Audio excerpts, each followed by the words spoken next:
Урматтуу туугандар, өзгөчө сомодон карыз алып карыз торунда чалынгандар, силерге жакшы жаңылыгым бар.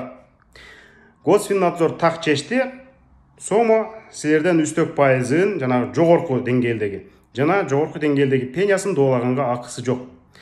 Силер сомого алардан алган негизги гана суммаңарды кайтарып бере аласыңар. Жанагындай коркутуп чалса, түрдүү оперативниктер жөнөтөбүз, сотко беребиз, антебиз, мынтебиз, черный списокко киргизип коебуз десе, коркпогула. Бул коркутуулардын бири дагы суу кечпейт. Андан тышкары Госфиннадзор мага таптак убада берди. Жакында сомого байланыштуу кара тизмеге ишенимге түшкөн адамдардын бардыгын ал жактан чыгарабыз деп убада беришти. Демек бул аткарылат. Анткени силерди ал жакка мыйзамсыз киргизген. Бир аз кредит албай чыдап турууга туура келет. Анан ушул сомонун негизги гана суммасын төлөйбүз деп Госфиннадзорго кайрылышыңар керек экен. Госфиннадзордун электрондук поштасы мына ушул. Эгерде электрондук поштасына кат жаза албасаңар, анда төмөнкү жумуш номуруна чалып кайрылгыла.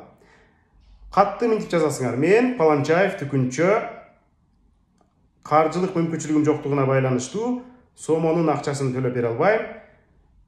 Сомо мыйзамсыз үстөк пайызына кошкон байланыштуу аны төлөп бере албайм деп. Катыңардын бир копиясын сомого жөнөтүп коесуңар. Кантип жөнөтүштү силер билесиңер, анткени байланышып жүрөсүңөр.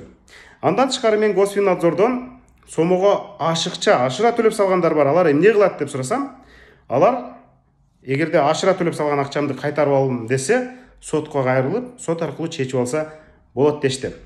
Туугандар, мына ошентип биз чет өлкөлүк Жылуун Сомо деген компанияны жеңдик. Мындан башка дагы кыргыздардын жонунан кайыштырылып аткан бир топ финансы алдамчылар бар.